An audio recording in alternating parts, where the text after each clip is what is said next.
Welcome to RhomanysRealm. I'm Romany, and today I have the Crafting Magic Spellbox for October for you.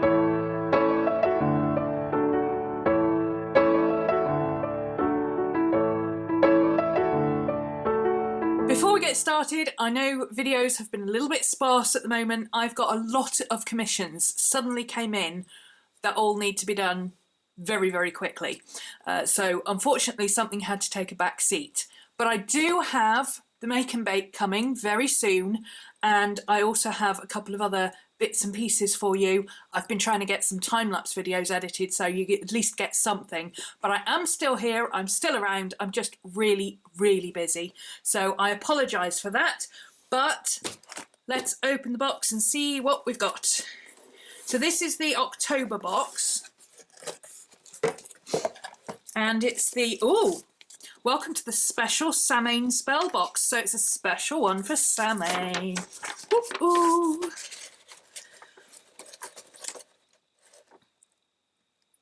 Excellent. Oh, I'm liking this. Okay. So it's packaged as it always is. Here's all the spells. For those of you who haven't seen these before, they come with everything you need to make... Oh, it smells nice. Everything you need to make your spells. Plus, a bonus for mixed media artists, you get a lovely sheet of wrapping paper, of tissue paper every month. So, let's have a look and see what we've got. I normally just go through the contents, but because it's a special box, I'm going to go through it in the order that it appears on the list, just in case there is a time essence to it. So first up we have a Samhain Eve ritual. So we've got candles and charms. Oh, using charms, that's a new one. Seeds. Oh, this is good. This is the first, I think this is the first full ritual we've had. I think we had a moon ritual one, but this is the first full ritual we've had for a Sabbath. So that's quite cool. So here we have lavender seeds, pomegranate seeds, some crossroads earth, is it? Yeah, crossroads dirt, and lovely Samhain candles. Doesn't black, white and orange just look fabulous together? Oh, it's one of my favourite combinations. Anyway, this looks fairly simple. It is a 2-page, is it 2 pages or 3 pages? It's actually a, oh my goodness me, it's a long one, this one. So if you've not done a ritual before, this would be a good one to get your teeth into. It's 1, 2, 3, 4, 5 pages long. Wow, that is one heck of a ritual. Okay, let's have a bit more of a look at this. So, casting a circle, scrying a flame, using Hecate, making an offering, acknowledging the end of summer, welcoming the winter. The snake charm, right, what's the snake charm for? Oh, it's representative of Hecate, asking for her to grant happiness, protection and a good year ahead. Infuse the charm with love and hope and place the charm on a cord or necklace to keep with you throughout the winter. I like this. So it's a bit of everything. Plant the seeds in the new year, bury the apple, crossroad dirt. Crossroad dirt is ruled by Hecate and used in hoodoo spells. The belief was that the crossroads Hecate would be there to impart her wisdom on the right path to take. Pomegranate seeds represent the underworld and Persephone's journey. Lavender seeds, calming herb, protection for the household. Black candles, Hecate and Samhain. Obviously, orange represents the knowledge that the sun will return. The snake charm, seen as one of the symbols of Hecate and often on statues with her. Snakes were used in necromancy and magic to figure out if the spirits are around. The snakes are able to see and feel the presence, blah, blah, blah, words. The snakes were able to see or feel the presence of spirits. In statues, it's possible that this portrays her as the goddess of spirits and magic. Now that's interesting. Okay, so that is, wow, that on its own is a big chunky ritual spell to get into, and it seems like quite a nice, I don't really do rituals all the time or anything like that. It's not really my thing, but that is the kind of thing that I would use as a meditation ritual, you know, just acknowledging the changing of the wheel and all that kind of thing. Samhain and Imbolc tend to be the ones that I celebrate the most. I don't tend to do very much for the others beyond a general passing glance, but I think I will have a go at this one. I like that. Okay, what else have we got? Samhain, incense mix and oil. That's fantastic because I just ran out of incense. So here's the incense mix. Oh, it's a mint and sage one. Ugh. I don't do mints. Never mind. So you've got dried hops, sesame seeds, you know, all the dried bits from the harvest.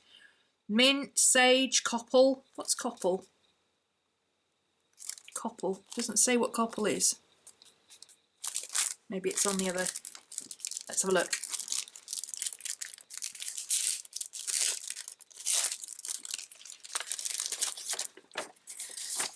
Maybe it's on one of these pages. Copple.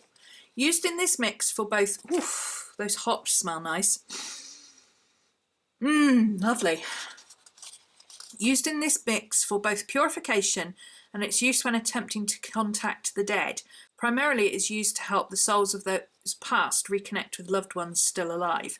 It can be burned before sleep to allow dreams or messages from loved ones.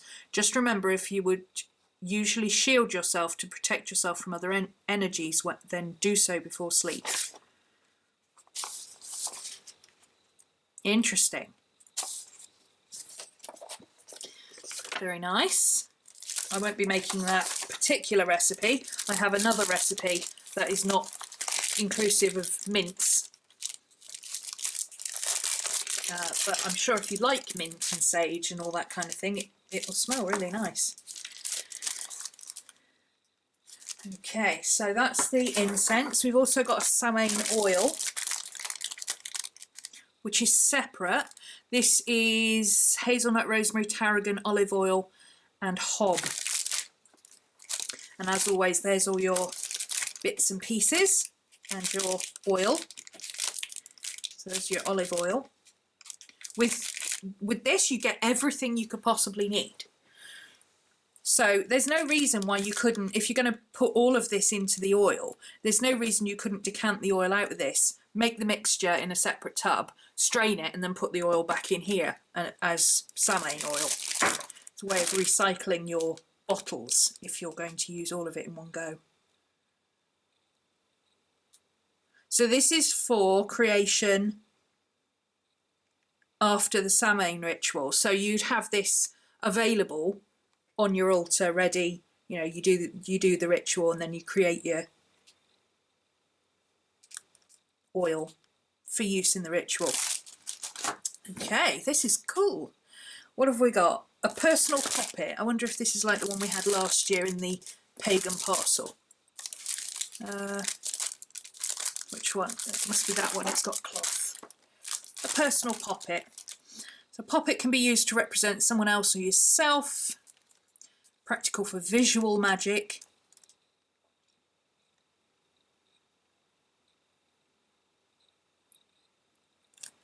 So that's quite cool. I can put that in the make and bake section as something to show you how to make.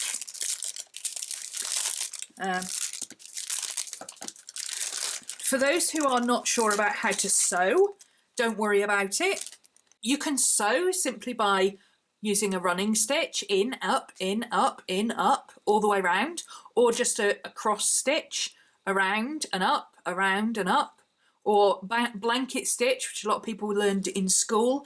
It doesn't have to be amazing stitch work. The most important thing is that you hand stitch it so that your energy goes into the poppet.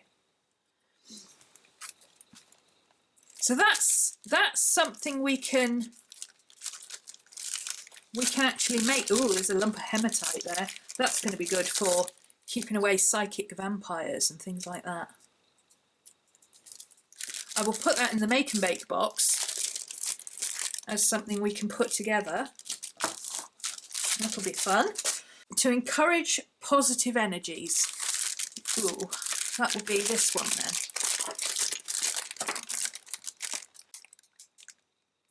Ooh, this is going to smell nice. Cinnamon oil, basil, cinnamon incense. And it's a writing spell, candles and writing. So probably at some point you burn the paper or singe the paper in some way or seal it with the wax from the candle or something like that. And there's all your bits and pieces. So we've got olive and cinnamon oil, basil, a moonstone. Oh, that's a nice moonstone. Look at that one. Beautiful striations on that one. Green candles for prosperity, which is positive energy. What else have we got? Cinnamon incense stick. Ooh, I think I'll be putting that one on in a minute. Okay. And then the last one, crikey, this is a big box. Divination of reading tea leaves. And you get a little pendulum, rose quartz pendulum by the look of it. Is it rose quartz? Yes. And some tea leaves. And how to divine with tea leaves. So this is, I think we had a pendulum before, and we've done scrying before, but we haven't actually done physical divination. So this should be interesting. A nice one for you who are new to the craft to try something different, because everybody gets into certain areas. Like for me, it's divination and tarot and astrology. Astrology and tarot are divination areas. Pendulums and herbs, obviously. Incense, oils, that kind of thing. But if you've always been into, say, crystals, you might not know how to use crystals as divining tools. And you don't necessarily have to have a specially made pendulum. I mean, this is a beautiful pendulum there. But you can turn these into necklaces. You can also use a necklace as a pendulum. I often use my crystal as a pendulum. So you don't have to have special tools, but it is nice to be introduced to this kind of thing in an easy way. You know, give it a try. If you've always been interested in divination, but you're not sure if you're really into it or if you've got the patience for it, like me and meditation, we don't get on, because the minute I sit down to do any meditation, it's like, I'm one of those people that they say, clear your mind, and immediately everything that I have forgotten to do comes to mind. In yoga class, they say relax, and that's it. I'm stiff as a board. I just don't work like that, you know. Whatever people tell me to do, I'm going to do the opposite. So that really doesn't work for me. But if you've been interested in this kind of stuff and you think, well, I'll give it a go, see what happens, and you try it for sort of 20 minutes, half an hour or so, or you try it a couple of times over a week and it just, you get nothing, basically, and you're not interested in finding anything, then this kind of divination is not for you. Whereas if you perhaps get nothing, but you're really interested in keeping trying, perhaps you just need a different type of divination that's more in tune with what you do. So you might be more suited to tarot or astrology or something like that. But yeah, nice way to introduce to divination. So that's a pretty cool box. I'm liking this one. So we've got our divination for after Samhain, and our positive feelings for after Samhain, our personal poppet, and Samhain oil and incense, and our for during Samhain and our Eve ritual. That's a lot to keep you busy for Halloween weekend, isn't it? I will see if I can schedule some time actually to make the poppet and possibly the oil and incense, because ideally these need to be made a little bit in advance so you can use them during your ritual and in the days leading up to Samhain. So if I can try and schedule to do these like a couple of days before, I should be able to put the videos up over that weekend, and then you can follow along and make your own. I will try and do that. Like I say, my time is very limited at the moment, but I am doing my best to get everything up and running, and I was hoping at the very least to have a few crafty videos to put up over the Halloween weekend. So yeah, I will put those on the list and hopefully I'll be able to fit them in. So that is the Crafting Magic special Samhain spell box. If you are interested in getting the next box, which is the November one, you need to sign up very quickly because I think there's a cut-off deadline, and normally these boxes come out sort of the first or second week of the month, so you really do need to get in there and order. And don't forget, if you go onto Crafting Magic's website, if you haven't ordered this box and you think, oh, I really like that, you should be able to go and get the box next month as a back order box. If you are absolutely desperate for it, you can also always contact Terry and Julie at Crafting Magic and see if they will make a box up for you. But do bear in mind that at the moment they have just this week opened their new shop, so they are pretty busy at the moment getting everything set up and organised and getting the new shop up and running. So they may not be able to do it at the moment, but I'm sure if you ask them, they will be able to backdate a box for you at some point. Thanks for joining me, and I will see you again in the next video. Bye!